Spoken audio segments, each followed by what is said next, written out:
Hi friends, मैं विकास और आप देख रहे हैं मेरा चैनल बेफिक्रे। और आज की वीडियो में हम लोग बात करने वाले हैं बहुत जबरदस्त और बहुत इंपॉर्टेंट टॉपिक जो आप लोग नजरअंदाज कर देते हैं जब भी आप किसी कंट्री का वीजा अप्लाई करते हैं। यस, कि अगर आप वीजा अप्लाई कर रहे हैं यूएस का, कनाडा का, यूके का या फिर किसी शेंगन कंट्री का, तो सबसे बड़ी जो गलती आप करते हैं आज उस गलती पे हम डिस्कस करने वाले हैं। यस, आज हम डिस्कस करने वाले हैं ट्रैवल हिस्ट्री पे कि किस तरीके से एक आप बेहतरीन ट्रैवल हिस्ट्री बना सकते हैं, जिससे कारण होगा क्या कि जब आप वीजा अप्लाई करेंगे फॉर यूएस, कनाडा, यूके और एनी शेंगन कंट्री तो आपको मिल जाएगा। और ये इसलिए बहुत इंपॉर्टेंट होता है कि इससे ट्रैवल हिस्ट्री से आपको पता लगता है कि जब आप इन बड़ी कंट्रीज पे अप्लाई करते हैं कि मैं टूरिज्म के लिए जा रहा हूं, तो उसको सपोर्ट करने के लिए आपकी ट्रैवल हिस्ट्री बहुत मदद करती है। और इस वीडियो में मैं आपको बताने वाला हूं वो कंट्रीज जहां पर आप जाकर बड़े सस्ते में अपनी ट्रैवल हिस्ट्री बना सकते हैं और जो वीजा है इन कंट्रीज का काफी आसानी से मिल जाता है और आपके ट्रैवल हिस्ट्री बनाने में बहुत काम आएगा। यहाँ पे खर्चा भी इन कंट्रीज में नहीं होता। अगर आप एक बजट ट्रिप करना चाहें तो वो कर लीजिए। और ये कंट्री उन लोगों के लिए बहुत ही इंपॉर्टेंट है जो एक अच्छी ट्रैवल हिस्ट्री बना के आप वीजा अप्लाई करना चाहते हैं कनाडा, यूएस का और शेंगन का।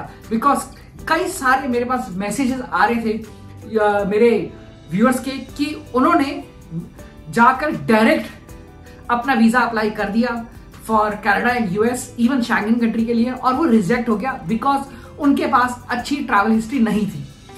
तो एंड जब वो रिजेक्ट होता है तो रिजेक्शन में भी रीजन दिया जाता है कि आपका जो रिजेक्शन हुआ है वो इसलिए हुआ है कि आप आ रहे हो हमारी कंट्री में टूरिज्म के लिए और इससे पहले आपने कोई कंट्री घूमी नहीं, इससे पहले आप जहां पर रह रहे हो उसके आसपास की कंट्री नहीं घूमी। तो मतलब एक आपकी जो बोलने वाली बात है आपको दम नहीं रहता। तो इसीलिए मेरी ये कोशिश है कि जहां पर आप रहते हो उसके आसपास की कंट्री और चीप कंट्रीज को जाके घूमिए, वीजा लीजिए उनका, जिससे कि एक स्ट्रॉन्ग आपकी हिस्ट्री बन जाए ट्रैवल की। तो सबसे पहले जैसे कि मैं कुवैत में रहता हूं और कुवैत की आसपास की जो कंट्रीज है वहां पे काफी ऐसी कंट्रीज है जहां पर आपको बढ़िया आराम से वीजा मिल जाता है। उसमें सबसे पहली कंट्री है दुबई। यस, दुबई का वीजा अगर आप कुवैत में रहते हैं, इंडिया में रहते हैं, पाकिस्तान में रहते हैं और भी नेपाल, कहीं किसी भी कंट्रीज में रहते हैं तो आपको दुबई का वीजा बहुत आसानी से मिल जाता है। कहीं से भी आप ई वीजा अप्लाई कर सकते हैं, आराम से आपको वीजा मिल जाएगा। 15 डेज का वीजा अप्लाई कीजिए, आराम से जाइए। वहां पर हर टाइप के होटल्स है, बजट होटल है, 3 स्टार 4 स्टार एंड इवन वहां पर हॉस्टल्स भी है। तो आप वहां पे रहिए आराम से और वहां पर अपना अच्छा से ट्रैवल हिस्ट्री बना सकते हैं। जो सेकेंड कंट्री आती है वो आती है उसके बाद कतर। यस, कतर भी बड़ी अच्छी कंट्री है, उसका भी आप इंडिया से वीजा अप्लाई कर सकते हैं। और अगर आप जीसीसी में रह रहे हैं तो आप लोग आराम से डिस्कवर कतर की वेबसाइट यूज करके वहां से होटल एंड अपना वीजा ले सकते हैं बहुत ही नॉमिनल प्राइस में। तो एक कंट्री वो हो जाती है। उसके बाद आप बहरीन, अगर आप जीसीसी में रह रहे हैं तो बहरीन का वीजा तो बहुत ही आसानी से मिल जाता है। आप बहरीन गाड़ी से भी ट्रैवल कर सकते हैं, मैंने काफी सारी वीडियोस बनाई है। और बहरीन का वीजा तो आपको बॉर्डर पे मिल जाता है। और अगर आप फ्लाइट से आ रहे हैं और इंडिया से आ रहे हैं तो आप ई वीजा अप्लाई कर सकते हैं, वो आपको आसानी से मिल जाएगा। इसी तरीके से ये सारी कंट्रीज है। आजकल तो ओमान ने भी काफी आसान वीजा कर रखा है, तो आप ओमान में भी भाई अगर जीसी में रहते हैं तो आराम से आपकी रेजिडेंसी के बेस पे आपको वीजा मिल जाएगा। और अगर इंडिया से आ रहे हैं तो इंडिया से भी काफी आसानी से मिल जाता है और बाकी कंट्रीज से भी ओमान का मिल जाता है। बिकॉज आजकल इन कंट्रीज ने टूरिज्म को प्रमोट कर रखा है। ऐसी है सऊदी अरब का भी आराम से वीजा मिल जाता है, तो वो भी आप अप्लाई कर सकते हैं। किसी भी जीसीसी कंट्री से आप आराम से अप्लाई कीजिए, आपको ई वीजा मिल जाएगा। और इंडिया और बाकी कंट्रीज से भी आजकल काफी आसान हो गया है टूरिस्ट वीजा मिलना। तो आप जीसीसी की किसी भी कंट्रीज पे आप जा सकते हैं, उनको विजिट कर सकते हैं। तो होगा क्या, उससे आपको 4-5 कंट्री का एक स्ट्रॉन्ग हिस्ट्री बन जाएगी। उसके बाद अगर आप थोड़ा और दूर जाना चाहते हैं तो आप अप्लाई कर सकते हैं जॉर्जिया का वीजा। यस, जॉर्जिया का वीजा बहुत आसानी से मिल जाता है। जितनी भी जीसीसी में रेजिडेंट्स है, जितने भी लोग हम जीसीसी में रहते हैं, ठीक है, वो जॉर्जिया जा सकते हैं बिल्कुल वीजा फ्री। उन्होंने वीजा फ्री कर रखा है। और इंडिया और बाकी कंट्रीज के लिए ई वीजा है, वो लोग भी अपना जाके इन कंट्रीज में घूम सकते हैं। इसी तरीके से टर्की है, टर्की ने भी अपने वीजा नॉर्म्स काफी आसान कर रखे हैं, तो आप टर्की जा सकते हैं और टर्की में भी घूम सकते हैं। उसी के बगल में आप 2 कंट्रीज आ जाती है, एक आती है अजरबैजान। अमेजिंग, मैं होके आया हूँ, बहुत ही बढ़िया कंट्री है, ज्यादा एक्सपेंसिव नहीं है, तो आप आराम से घूम सकते हैं। बगल में उसके आती है अर्मेनिया, तो आप अर्मेनिया भी घूम सकते हैं। तो ये भी एक 4-5 कंट्री है। और ऐसा भी कई बार देखा गया है कि आप एक साथ ही इन कंट्रीज को घूम सकते हैं। जैसे आप टर्की चले गए, टर्की से जॉर्जिया चले गए, जॉर्जिया से अर्मेनिया, और उसके बाद अजरबैजान चले गए। तो इस तरीके से आप एक ही ट्रैवल में आप 4 कंट्रीज कवर कर सकते हैं। उसी तरीके से अगर आप थोड़ा इंडिया की तरफ आ जाए तो सबसे आसान वीजा लगता है भाई हमारा थाईलैंड का। भाई इंडिया से थाईलैंड का वीजा लग जाता है, कई बार फ्री भी होता है, तो वो वीजा लग जाता है। अब ट्रैवल हिस्ट्री के लिए जरूरी नहीं है आप स्टिकर वीजा ही लगाए, आपका स्टैंप भी लग जाती है, वो भी मायने पर लगती है, क्योंकि स्टैंप भी पासपोर्ट पे लगी है, उसको भी काउंट किया जाता है एज अ हिस्ट्री के लिए। ठीक है, तो आप स्टैंप वीजा लगाए या स्टिकर वीजा लगाए, कोई सा वीजा लगाए, दोनों ही वीजा चलते हैं बिल्कुल ट्रैवल हिस्ट्री के लिए। तो थाईलैंड जा सकते हैं, थाईलैंड का वीजा अप्लाई कर सकते हैं। थाईलैंड के बाद मलेशिया का वीजा भी आसानी से लग रहा है आजकल, आराम से लगाइए। उसके बाद आता है सिंगापुर। तो ये तीनों कंट्री भी आप एक शॉट में पूरी कवर कर सकते हैं। आप थाईलैंड पे उतर सकते हैं, थाईलैंड पूरा घूमते हुए मलेशिया से आप सिंगापुर ये पूरा घूम के आराम से आ सकते हैं। साथ ही साथ आजकल श्रीलंका का वीजा भी बहुत ही आराम से बन जाता है, और श्रीलंका काफी इकोनॉमिक कंट्री है, तो आप वहां से भी वो भी घूम के आ सकते हैं, और वो भी एक एडेड बेनिफिट करेगी। तो अगर आप टोटल नशल में देखें तो 4-5 कंट्री ऐसे करते करते आप आराम से 5-6 कंट्रीज का घूम के एक अच्छी आप अपनी ट्रैवल हिस्ट्री बना सकते हैं। और एक बार ये घूम के आपकी ट्रैवल हिस्ट्री बन गई, तब आप इन बड़ी कंट्रीज को वीजा अप्लाई कीजिए। और अगर इनमें करना भी है तो ये सीक्वेंस ध्यान रखिए। सबसे पहले आपको जब अगर ये 5-6 कंट्रीज की आपने ट्रैवल आइटिनरी बना ली, जैसे मैंने बताया वो बना ली, और आपके पास एक अच्छी ट्रैवल हिस्ट्री हो गई है, तो सबसे पहले आपको अप्लाई करना है शेंगन का वीजा।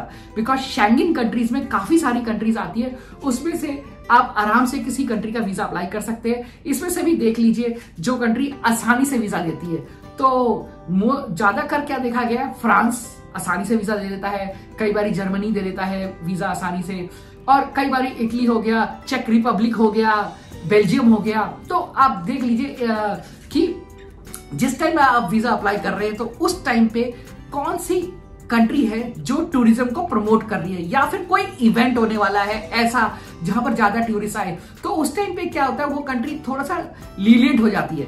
और उस टाइम पे अगर आप वीजा अप्लाई करते हैं शेंगन का, तो आपको बड़े आसानी से मिल सकता है। ठीक है, तो ये आपका हो गया शेंगन वीजा। तो आपने अगर शेंगन वीजा अप्लाई कर दिया तो उसके बाद आप कोई भी दूसरा वीजा अप्लाई कर सकते हैं। मैंने भी ऐसा किया था। देखिए मैंने भी काफी ट्रैवल किया बड़ी इन कंट्रीज जाने के लिए। मैंने अपनी जर्नी स्टार्ट की थी नेपाल से, फिर अपना मलेशिया, थाईलैंड, उसके बाद अपना दुबई, अपना आ गया ओमान, आ गया Bahrain, Saudi and Georgia, Turkey and ये जो अपना अजरबैजान आ गया।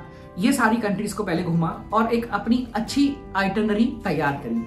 अब जब ये आइटनरी तैयार हो गई, उसके बाद सबसे पहले मैंने अपना शेंगन का वीजा लगाया, और जब शेंगन का वीजा लग गया तो मैंने एक साथ काफी 4 कंट्री घूमने की कोशिश की। उस पर जब मैं शेंगन का वीजा लग गया तो मैं गया स्विट्जरलैंड, और उसके बाद फ्रांस, बेल्जियम एंड नीदरलैंड। ये 4 कंट्री मैंने एक स्ट्रेच में घूमी थी। तो आप जब मेरा लग गया उसके बाद थोड़ी हिम्मत आ गई, और उसके बाद मैंने अप्लाई किया यूएस का वीजा। यस, बिकॉज शेंगन का वीजा लग गया था और उस वीजा पे मैं ट्रैवल करके आ गया था, तो मेरा पासपोर्ट और स्ट्रांग हो गया था। उसके बाद जब मैंने यूएस का वीजा अप्लाई किया तो वो वीजा भी आराम से मुझे मिल गया, और उसके बाद यूएस का वीजा मिलने के बाद मैंने उसी के बेसिस पे कनाडा का वीजा अप्लाई कर दिया, और फिर उसी को देखते देखते कनाडा का वीजा भी मुझे मिल गया। तो जब मेरे पास ये सब वीजा आ गए, और फिर उसके बाद जब आपके पास देखिए शेंगन वीजा लग जाता है ना, तो शेंगन ट्रैवल करके आ जाए तो उसकी वैल्यू और बढ़ जाती है। और जब आप यूएस का और कनाडा का वीजा लग जाए तो उसे खाली मत छोड़िए, प्लान कीजिए और उस वीजा को यूज कर लीजिए। अगर आप एक बारी यूएस का वीजा यूज कर लेते हैं ना, तो आप बहुत सारी कंट्रीज को जा सकते हैं, बिकॉज काफी सारी चीजें मिल जाती है आपको कंट्रीज में जाने के लिए based on the US visa. ठीक है, तो मैंने क्या किया, यूएस का वीजा यूज कर लिया, कनाडा का वीजा यूज कर लिया। अब मैं क्या करना चाहता हूँ, अब मैं यूके का वीजा अप्लाई करना चाहता हूँ। तो based on this travel history है ये, मुझे बड़ी आराम से मेरा यूके का वीजा भी मिल जाएगा। तो इसी तरीके से आप लोग भी अपनी ट्रैवल हिस्ट्री को प्लान कर सकते हैं। अगर आप यूएस, कनाडा, यूके और शेंगन कंट्रीज को घूमना चाहते हैं तो पहले ट्रैवल हिस्ट्री पे थोड़ा सा काम कर लीजिए और उसके बाद अप्लाई कीजिए। ठीक है, तो इस वीडियो में मैं बस यही बताना चाहता था उन लोगों के लिए जिन्होंने अपनी ट्रैवल हिस्ट्री पे काम नहीं किया और उनका वीजा रिजेक्ट हो गया है।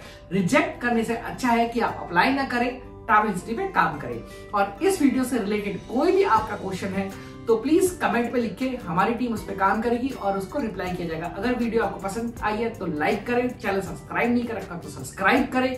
और अगर आपको छोटी शॉर्ट्स वीडियो देखना पसंद है तो आप हमारे यूट्यूब के शॉर्ट्स को देख सकते हैं, और अगर आप इंस्टाग्राम पे है तो आप हमारे इंस्टाग्राम के चैनल को फॉलो कर सकते हैं छोटी छोटी रील्स के लिए।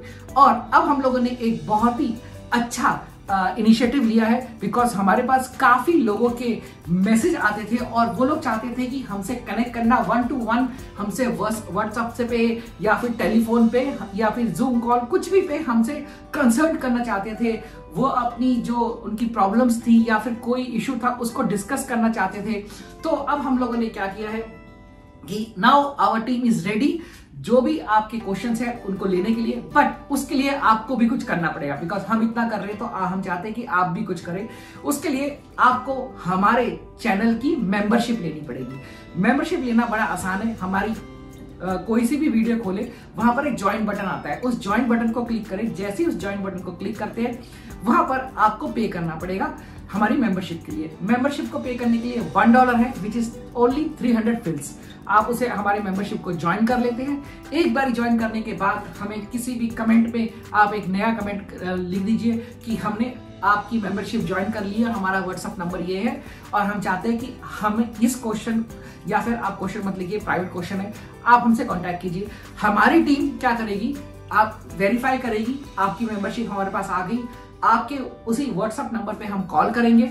और अगर आप हमसे जूम कॉल पे करना चाहते हैं तो जूम कॉल पे भी कॉल किया जाएगा और उसके बाद आपकी जो भी प्रॉब्लम है वो डिस्कस की जाएगी। किसी से डिस्कस जो प्रॉब्लम है वो सिर्फ आप और हमारे बीच पे ही रहेगी और उसको सॉल्व किया जाएगा और आपको सोल्यूशन दिया जाएगा। तो इसीलिए ये मैंने नया इनिशिएटिव स्टार्ट किया है। मैं चाहता हूं कि आप जितने भी लोग हैं और जिन्हें भी कोई इशू है और जो मुझसे मिलना चाहते हैं या फिर मुझसे मिलके कोई क्वेश्चन पूछना चाहते हैं जो आपके प्राइवेट क्वेश्चंस हैं, उस क्वेश्चन के लिए हमारा मेंबरशिप बन लीजिए और हमसे कांटेक्ट कीजिए 1 to 1। यस, अब ये वीडियो यहीं पे खत्म करता हूं। होप करता हूं ये वीडियो आप लोगों को पसंद आई होगी। तो बाय।